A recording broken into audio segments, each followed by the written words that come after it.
आज की इस पत्रकार वार्ता में आप सभी का मैं हार्दिक अभिनंदन करता हूं। मंच पर विराजमान है देश के यशस्वी गृह मंत्री माननीय अमित शाह जी, हमारे राजस्थान के चुनाव प्रभारी प्रहलाद जोशी जी, जयपुर के सांसद रामचरण जी बोरा, जयपुर की महापौर सौम्या गुर्जर जी, मैं माननीय राम कुमार जी वर्मा, पूर्व राज्यसभा सांसद, मैं आदरणीय गृह मंत्री जी से आग्रह करूंगा कि आज आयोजित इस पत्रकार वार्ता को संबोधित करने का श्रम करें।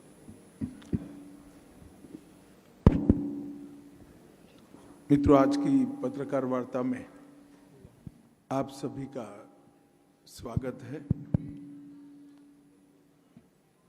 जैसा कि हम सब जानते हैं, आज राजस्थान का 2023 विधानसभा का चुनाव का प्रचार समाप्त हो जाएगा और 3 दिसंबर को मतगणना होने वाली है। मैं विगत 6 महीनों से राजस्थान में संगठनात्मक और चुनावी काम के लिए मेरा दौरा हुआ है। पूरे राजस्थान का दौरा कर मैं विश्वास के साथ बताना चाहता हूं कि राजस्थान में अगली सरकार भारतीय जनता पार्टी की बन रही है। पूरी राजस्थान के हर कोने में जनता ने परिवर्तन का मूड बनाया हुआ है और हर क्षेत्र में विफल और नाकाम कांग्रेस सरकार को विदाई देने के लिए राजस्थान के लोगों ने अपना मन बना लिया है। भारतीय जनता पार्टी की परिवर्तन संकल्प यात्रा लगभग 9000 किलोमीटर चली। हर गांव दानी में हमने लोगों का संपर्क करने का प्रयास किया।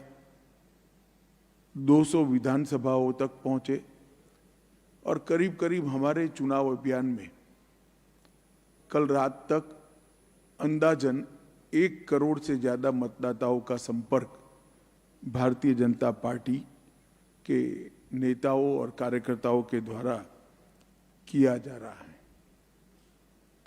राजस्थान ने हमेशा मोदी जी के साथ खड़ा रहकर भारतीय जनता पार्टी का समर्थन किया है। 2014 और 19 दोनों चुनाव में सभी की सभी सीटें भारतीय जनता पार्टी के खाते में देकर मोदी जी के प्रति अपना विश्वास हमेशा राजस्थान की जनता ने प्रकट किया है। परिवारवाद, भ्रष्टाचार और तुष्टीकरण की राजनीति जो कांग्रेस ने इस 5 साल में राजस्थान में इसका परिचय दिया, इससे राजस्थान की जनता बहुत त्रस्त है और उसके सामने भारतीय जनता पार्टी की नरेंद्र मोदी सरकार ने राजस्थान में करोड़ों लाभार्थियों को केंद्र की योजना का सीधा लाभ पारदर्शी तरीके से पहुंचाया है और केंद्र की दर्जनों योजनाएं गांव और गरीब दोनों के फायदे के लिए राजस्थान में सीधा परिणाम देती हुई नजर आती है। मैंने कई बार आम सभाओं में कांग्रेस से सवाल किया मगर मुझे जवाब नहीं मिला कि जब केंद्र में आपकी सरकार थी 10 साल तक 2004 से 14, तब आपने राजस्थान के लिए क्या किया? उसका जवाब कांग्रेस पार्टी नहीं देती है। मैं आज इस प्रेस वार्ता के माध्यम से राजस्थान की जनता को बताना चाहता हूं कि ग्रांट इन एड और डिवैल्यूएशन फंड का अगर टोटल करें तो 2004 से 14 तक 2 लाख करोड़ रुपया कांग्रेस सरकार ने राजस्थान को दिया था। मतलब 10 साल में 2 लाख करोड़ रुपया। और भारतीय जनता पार्टी की सरकार ने ये 2 लाख करोड़ के सामने 9 साल में 8,70,000 करोड़ रुपया राजस्थान को देने का काम किया है, लगभग 4.5 गुना। और इसके साथ साथ 7 लाख करोड़ के और काम जो केंद्रीय प्रोजेक्ट के रूप में, जैसे नेशनल हाईवेज हैं, रेलवे स्टेशनों का अपग्रेडेशन है, नई रेलवे लाइन बिछानी है, 6,000 करोड़ के खर्चे से कोटा में नया ग्रीनफील्ड हवाई अड्डा बनाना है, बीकानेर, जैसलमेर और किशनगढ़ हवाई अड्डे शुरू करना हो, बीकानेर में 1,000 मेगावाट का सौर पार्क, जैसलमेर में 800 मेगावाट का सौर park, Bhadla solar park phase 3 5,000 megawatt और लगभग 5 करोड़ लोगों को किसान सम्मान निधि, नल से जल, आयुष्मान भारत योजना, शौचालय, मुफ्त अनाज, उज्ज्वला योजना और प्रधानमंत्री आवास योजना के बेनिफिट हमने पहुंचाए हैं। राजस्थान सरकार ने 5 साल में सबसे खराब स्थिति अगर किसकी रही है तो महिलाओं की रही है, दलितों की रही है। महिलाओं और दलितों पर अत्याचार के ढेर सारे मामले राजस्थान में अब देखने को मिलते हैं और गहलोत सरकार में तुष्टीकरण की राजनीति चरम सीमा पर। ये 5 साल में छबड़ा, भीलवाड़ा, करौली, जोधपुर, चित्तौड़गढ़, नौहर, मेवात, मालपुरा, जयपुर सुनियोजित दंगे हुए। दंगाइयों पर कोई कठोर कार्यवाही राजस्थान सरकार की ओर से वोट बैंक पॉलिटिक्स के कारण नहीं हुई। और उदयपुर में कन्हैयालाल तेली, भीलवाड़ा में आदर्श तापड़िया, चित्तौड़गढ़ में रतन सोनी, झालावाड़ में कृष्णा वाल्मीकि, जयपुर में मनु वैष्णव, बांसवाड़ा में गौरांग भट्ट, ढेर सारे नृशंस हत्या के केस भी तुष्टीकरण की राजनीति के चलते कोई प्रकार की कठोर कानूनी कार्यवाही के बगैर लटके हुए नजर आते हैं। सालासर में राम दरबार पर बुलडोजर घुमाया, अलवर में शिवलिंग को ड्रिलिंग मशीन से तोड़ दिया, कठुमर में गौशाला पर बुलडोजर घुमा दिया। ऐसे कई सारे तुष्टीकरण के विकृत मामले राजस्थान सरकार से देखने को मिले हैं। महिलाओं पर दुष्कर्म की बात करें तो 5 साल में 2 लाख से ज्यादा महिलाओं के खिलाफ अपराध के मुकदमे राजस्थान में दर्ज हुए हैं। 35,000 से ज्यादा दुष्कर्म की घटनाएं हुई, 15,000 से ज्यादा कम वय की बच्चियों पर दुष्कर्म की घटनाएं हुई और प्रतिदिन 19 बलात्कार के मामले राजस्थान में सामने आए हैं। देश भर के जो बलात्कार के मामले हैं उसमें से राजस्थान में 22% बलात्कार के मामले हैं और यहां तक कि अब दरोगा भी बलात्कार के मामलों में लिप्त पाए जाते हैं। फिर भी अशोक गहलोत सरकार का पेट का पानी नहीं हिलता है। ये महिलाओं का गुस्सा हम जहां जहां गए वहां हमें दिखाई पड़ा है और महिलाएं एकजुट होकर अशोक गहलोत सरकार के खिलाफ और नरेंद्र मोदी जी के साथ नजर में आती हैं। कांग्रेस की भ्रष्टाचार लाल डायरी भ्रष्टाचार का प्रतीक हुआ है। दीपावली की डायरियां जो निकलती है उसमें आज सबसे कम डिमांड अगर है तो लाल कलर की डायरी की डिमांड है, क्योंकि सबको डर है कि मैं शुभकामनाओं के लिए लाल डायरी दूंगा तो वो भ्रष्टाचार का प्रतीक न माना जाए। कई सारे गबन के मामले, यहां तक कि सचिवालय में 2,35,00,000 और 1 किलो सोना। पूरे आजाद भारत के इतिहास में ऐसा कभी नहीं हुआ कि मंत्रालय की अलमारी से 2,35,00,000 कैश और 1 किलो सोना मिल जाए। मगर गहलोत साहब का रिएक्शन मैंने देखा था उस दिन, कोई उनके चेहरे पर कोई सिनक नहीं बदली थी, आराम से वो जवाब दे रहे थे। मैंने भ्रष्टाचार के प्रति इतना ठंडा रुख किसी का नहीं देखा है। कोई महंत को अवैध खनन रोकने के लिए आत्मदाह करना पड़ता है, मगर आज भी वो क्षेत्र के अंदर अवैध खनन खुले आम चल रहा है। मित्रों, कई सारे जल जीवन विभाग, मिशन खनन विभाग, उदय सागर झील, प्रतापगढ़ की मार्बल की खान, काली सिंह डैम, गरीबों के राशन के अंदर घपला, ढेर सारे घपले घोटाले के मामले सामने आए हैं। किसानों का हाल भी बेहाल है।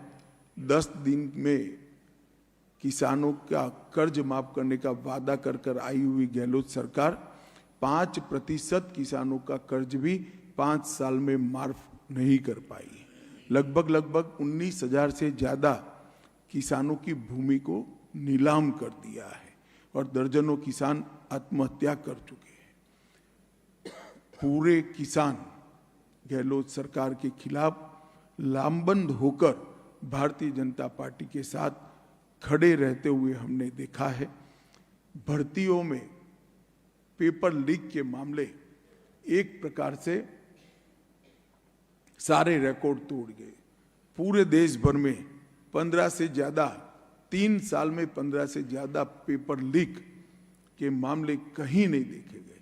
40 लाख से ज्यादा अभ्यर्थी युवा जिस भर्ती की परीक्षा में बैठने वाले थे, जिन्होंने ट्यूशनों के पैसे लगाए हैं, जिन्होंने दिन रात एक कर तैयारी की है, उनके भविष्य को बर्बाद करने का काम अशोक गहलोत सरकार ने किया है। और दूसरी ओर ये सभी मामलों के बाद भी उन्होंने एक भी जगह परिणामदायी जांच कर नसीहत करने का काम नहीं किया है। मित्रों, राजस्थान में चाहे युवा हो, चाहे किसान हो, चाहे महिला हो, चाहे दलित हो, चाहे धार्मिक नेता हो, धार्मिक गुरु हो, सभी लोग इस सरकार के से त्रस्त हैं। मैं जब राजस्थान आना शुरू किया तब हमारे कुछ नेताओं ने मुझे कहा था कि साहब, सोच समझकर रणनीति बनाना, गहलोत साहब जादूगर हैं। मगर मैंने आज पूरा दौरा करके मन बनाया है कि इन्होंने बहुत सारी चीज़ों को गायब किया है, नौकरियों को गायब किया है, खाने पीने की चीज को गायब किया है, अच्छी कानून और व्यवस्था को गायब किया है। अब जनता ने मन बना दिया है कि इस बार जनता जादूगर बनकर कांग्रेस सरकार को गायब कर लेने वाली है और 3 दिसंबर को भारतीय जनता पार्टी की सरकार बनने वाली है। मोदी जी के नेतृत्व में देश को मोदी जी ने सुरक्षित किया है, समृद्ध किया है और 11वें नंबर की अर्थव्यवस्था को 5वें नंबर पर लाए हैं। तिरंगे को चंद्रमा पर पहुंचाने का काम किया और G20 में भारत की कूटनीति का ध्वज समग्र विश्व में लहराकर विश्व में भारत को सम्मान देने का काम भी मोदी जी ने किया है। आज मोदी जी के नेतृत्व में राजस्थान की जनता एकजुट होकर भारतीय जनता पार्टी को प्रचंड बहुमत देने के लिए खड़ी है। मुझे पूरा भरोसा है कि जो मतदान होगा और 3 तारीख को काउंटिंग होगा, यहाँ पर बड़े बहुमत के साथ सारे रिकॉर्ड तोड़कर भारतीय जनता पार्टी की सरकार बनने जा रही है। धन्यवाद। अब आप सवाल कर सकते हैं।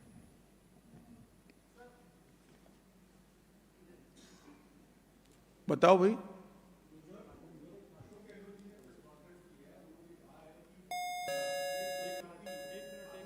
भाई भाई छोड़ो ना, पूछने दो ना, तुम क्यों बीच में कर।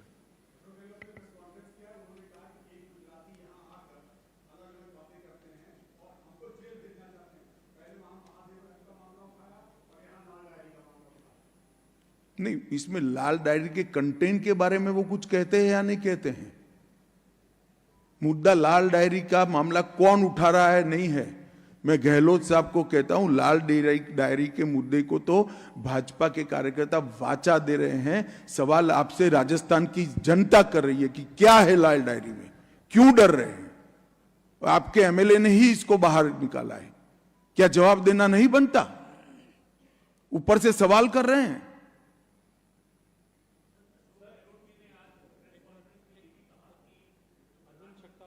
एक भाई रहने दो ना तुम।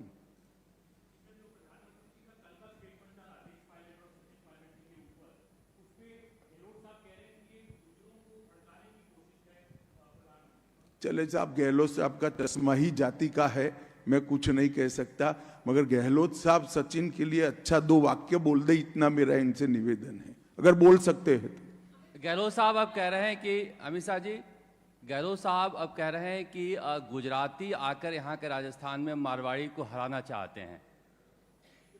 चलिए साहब, ऐसी चीजों का कोई जवाब नहीं। हम एक भी प्रत्याशी गुजराती नहीं है। सभी की सभी सीटों पर राजस्थान के ही धरती के पुत्र और बेटियां चुनाव लड़ रही। एक एक कर कर करिए, एक एक।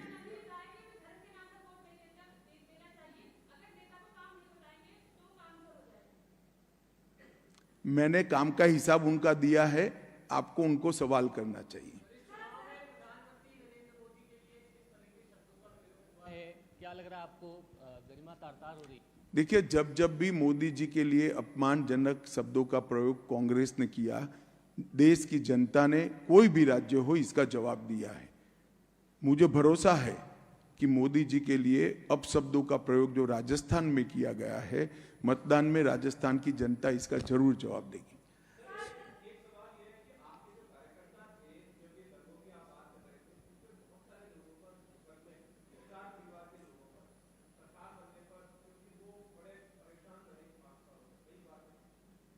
देखिए, ये काम कोर्ट का है। राज्य सरकार बनकर एक तटस्थ जांच कर कर अपनी रिपोर्ट कोर्ट के सामने करेगी, कोर्ट इस पर निर्णय करेगी। सर,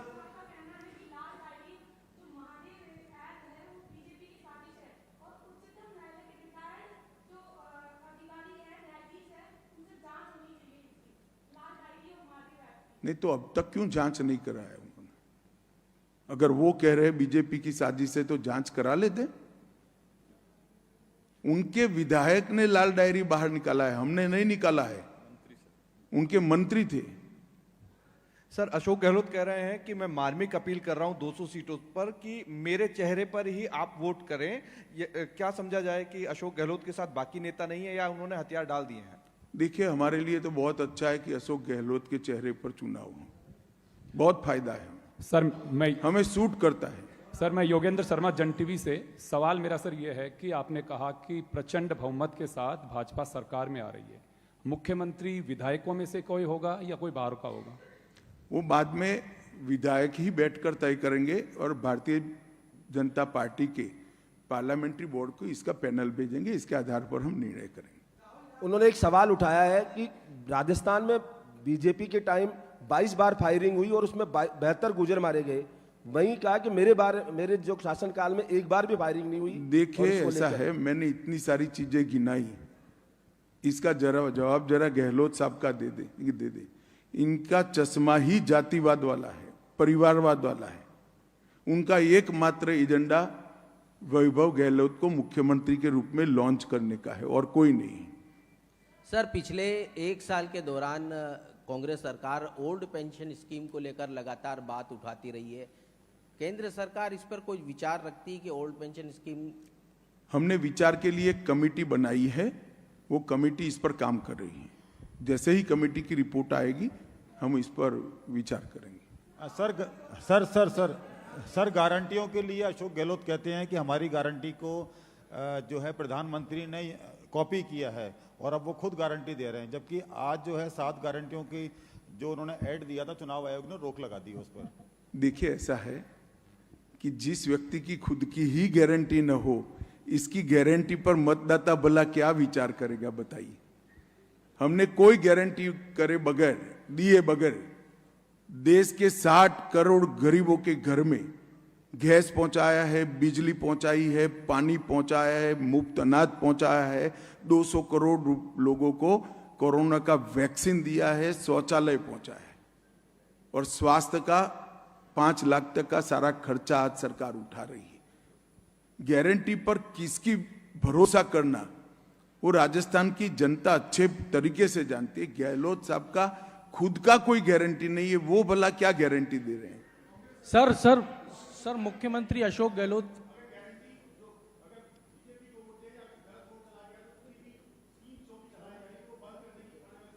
ये सारी स्कीमें अंतिम 6 महीने में क्यों चलाई है? मैं विनम्रता के साथ अशोक गहलोत जी को पूछना चाहता हूं, 5 साल तक क्यों नहीं चलाई हुई? जब आपको भनक लग गई कि आप जाने वाले हो, सारी स्कीमें याद चालू कर दी। ये इन्होंने सोच समझकर अंतिम समय पर स्कीमें चालू की हैं। राजस्थान की जनता इसको अच्छे से जानती है। सर अशोक गहलोत ये कहते हैं कि भाजपा कभी भी विकास पे बात नहीं करती और भाजपा विकास के अलावा बाकी सब चीजों पे बात करती है। तो भाई राजस्थान में भाजपा का मैं उनको पूछ रहा हूं कि विकास के लिए उनकी जब केंद्र में सरकार थी कितना रुपया दिया गया? नहीं कहते, वो जवाब ही नहीं देते। सर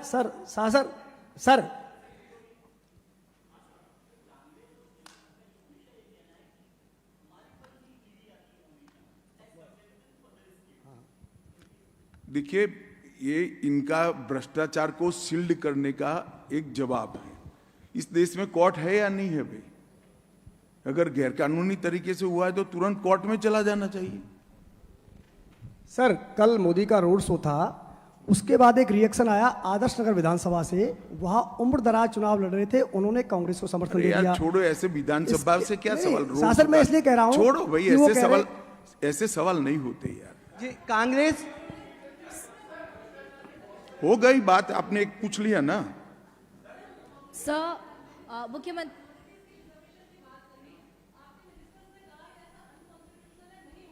क्या माइनॉरिटी रिजर्वेशन सर, माइनॉरिटी के लिए रिजर्वेशन। देखिए, धर्म के आधार पर आरक्षण गैर संवैधानिक है, वो हो ही नहीं सकता। और अगर कोई करने का प्रयास करता है, भारतीय जनता पार्टी इसका कड़ा विरोध करेगी। और गहलोत साहब को तो करना ही नहीं है, क्योंकि वो जीत कर ही नहीं आ रहे हैं। कांग्रेस सरकार और राहुल गांधी लगातार 6 महीने से जातिगत जनगणना की बात कर रहे हैं, बीजेपी का क्या कहना है? देखिए, कांग्रेस पार्टी हमेशा से पिछड़ा वर्ग विरोधी पार्टी है। मैं राहुल गांधी जी को 3 ही सवाल पूछना चाहता हूं। मंडल कमीशन की रिपोर्ट को किसने दबाकर रखा था? मंडल कमीशन की रिपोर्ट जब लागू हो रही थी, किस पार्टी ने विरोध किया था? विपक्ष के नेता राजीव गांधी थे, उन्हीं ने विरोध किया था। और आज तक 70 साल में कांग्रेस ने पिछड़ा वर्ग आयोग को संवैधानिक मान्यता नहीं दी, जो नरेंद्र मोदी जी के प्रधानमंत्री बनने के बाद दी गई है। राहुल गांधी जी को कुछ एनजीओ 1-2 चीजें पकड़ा देते हैं तो नया कागज नहीं आता है, तब तक वो ही बोलते रहते हैं। सर मेरा नाम प्रीति चौहान है सर, मैं दिल्ली से हूँ। सर अशोक गहलोत जी का कहना है कि गांव और ढाणियों में अशोक गहलोत जी का चेहरा लोग पहचानते हैं और उनके काम पर उन्हें वोट देंगे। बहुत अच्छे तरीके से पहचानते हैं, वो सब जानते हैं कि राजस्थान का बंटाधार इसी चेहरे ने किया है।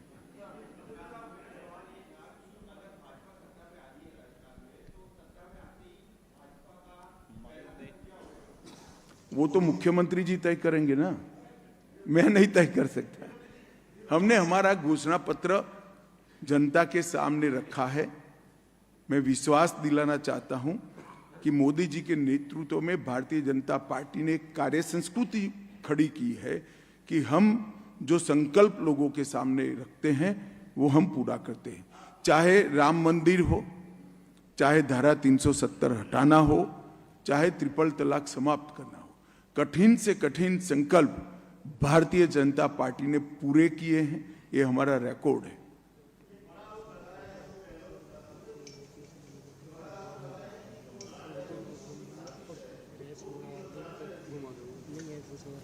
राजस्थान का गृह मंत्रालय तो उनके साथ ही है भाई, खुद साजिश रचकर कैसे आरोप कर सकते?